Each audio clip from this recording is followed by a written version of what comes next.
在 KTV 里上班，遇到客户过分的要求应该怎么办？喝酒喝不下去了怎么办？上班为什么要穿短裙吊带？上班的时候为什么要起个假名字？别人问他叫什么，他一般都说自己叫王娟，偶尔也说自己叫张娟、王娜或者李丽，但是了解他的人都知道，他根本就不叫王娟，他甚至都不姓王。王娟只是他出来打工用的名字，给自己起名王娟也仅仅是因为这个名字叫的人多，用着不显眼，不会引人注意，听着不像是骗人罢了。很多小姐姐出来打工都会给自己起一个名字，为的就是能免去一些不必要的麻烦，这也可以说是一种打工文化吧。初中还没毕业，王娟就辍学了，反正待在学校里也学不到什么，早点去打工，早点赚钱，不用待在家里听父母的唠叨，自己赚了钱，自己想买什么就买什么。本来要做这样的决定并不容易，但是暑假的时候，表姐回家了一趟，给她说了大城市各种各样新奇的生活，王娟的心一下子就飞走了，再也无法待在群山环绕的家乡了。王娟试探着给母亲说了一下，说自己不想上学了，想和表姐一起去打工。本来心里还有些忐忑，但是没想到的是，母亲和父亲商量了几句就答应了，而且对自己的态度一下子也好了很多。后来才知道，表姐过年回家给舅舅舅妈买的衣服和金首饰，母亲自打见了就一直念念不忘。本来还想着等王娟初中毕业了再去，但是现在孩子自己提出来了，就顺水推舟答应了。反正初中毕业也得去打工。至于学校的老师和同学，王娟没有一丝一毫的留恋，在学校本来也没几个朋友，在班里王娟也一直像个透明人一样。王娟辍学后的第2年，甚至还有同学不知道班里有个叫王娟的女生辍学了。从村子里坐上面包车一路开往县城，母亲临走前的唠叨仿佛还在耳边，但是对新世界的期盼早就占据了王娟全部的心思，嘴角翘起的微笑让每一个看到她的人都仿佛沐浴在温暖的春风里。从县城的汽车站乘坐大巴先到省城，然后坐火车一路南下，从离开县城起就是真正的离开家乡了。车轮滚滚前行，整个世界好像迷雾中的巨人，一点一点展露出了本来的面貌。那些他原来没见过、没听说过的地方，一个一个被甩在了身后。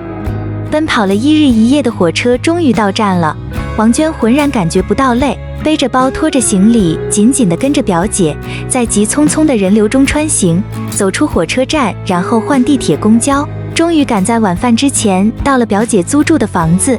房子里只有一个双人床，几个简单的柜子和电风扇，此外便一无所有。放下行李，表姐便带着王娟出门去小巷子里吃饭。巷子里面人头攒动，巷子两边各种各样的美食让王娟看得眼花缭乱，大多数的美食都是王娟没有见过也没有吃过的。如果世界上有天堂，那么这里应该就是天堂。王娟心里暗暗地想，自己一定要把所有美食全部吃一遍，不要全部吃个够。第2天早上，表姐就把王娟带到自己上班的地方，给店长说了下是自己的表妹，知道店里缺人，所以就带来了。店长看着也比表姐大不了多少，说了底薪和提成，排班让王娟和表姐一个班，慢慢熟悉学习。新人自然要多学多问多干活，店里的衣服王娟一遍一遍地学着摆放和打包，擦玻璃打扫卫生也都不停地干着，偶尔店里搞活动还要穿着布偶娃娃的衣服站在店门口吆喝。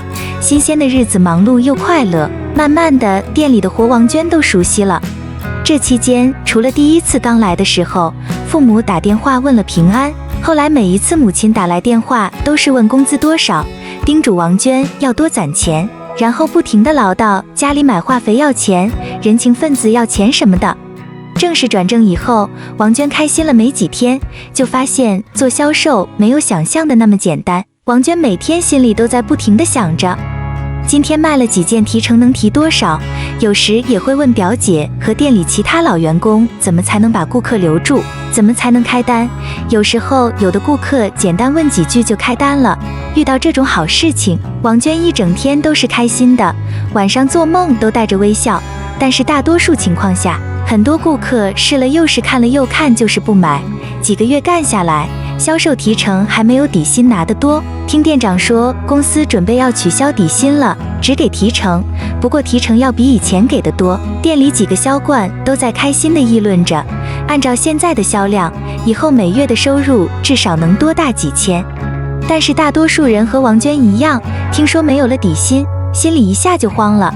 表姐说她不打算干了，准备换工作。王娟的脸上一片茫然无措。表姐安慰说，你先待在店里干着，我先去换新工作，如果新工作合适你再来，如果不合适就再说。换了新工作的表姐每天晚上回来最早都在凌晨3、4点，有时候回来还喝得醉醺醺的。有时候王娟早上去上班的时候，表姐才刚回来休息，两个人的时差完全颠倒了。一天换休的时候，表姐那天也没有上班，一直睡到下午2点多才起床。王娟买了中午饭带回去的时候，表姐一个手里拽着一大把钱，一个手上拿着手机计算器在不停地按着。王娟看见数字不停地加着，一直到2万多。算完账的表姐满脸的笑容，眼睛都开心地笑弯了。王娟第一次看到这么多钱，她能感觉到自己的心脏在砰砰砰地跳。表姐看到王娟带饭回来，连忙催着让赶快吃饭，吃过饭去银行存钱。从银行回来的路上，表姐带着王娟逛了好几家店，买了一大堆衣服，还给王娟买了几件。回到城中村的时候，路过小超市，表姐进去买了一堆零食，好几瓶啤酒。回到租住的房子，把零食摆在床上，啤酒直接开了2瓶。王娟从来没有喝过酒，拿起来只是浅浅地抿了一口。几口啤酒下肚，表姐从包里掏出一盒烟给自己点上，吐了一口烟圈说道，这个工作好是好，赚的也多，但是每天都免不了喝酒，你要是不能喝酒，就没法干这个工作。表姐一边抽着烟一边说着，每天至少得喝3瓶酒，要不然就真的没法干。今天刚好在家，你试着喝上3瓶，看看撑不撑得住。抽烟你抽不抽都无所谓，不抽烟还能省下买烟的钱。不过上班的时候都会有别人给烟的。酒一杯接着一杯下肚，王娟觉得自己的灵魂快要飘起来了，胃里翻江倒海一般难受，说不出的难受，但是还在艰难地硬撑着。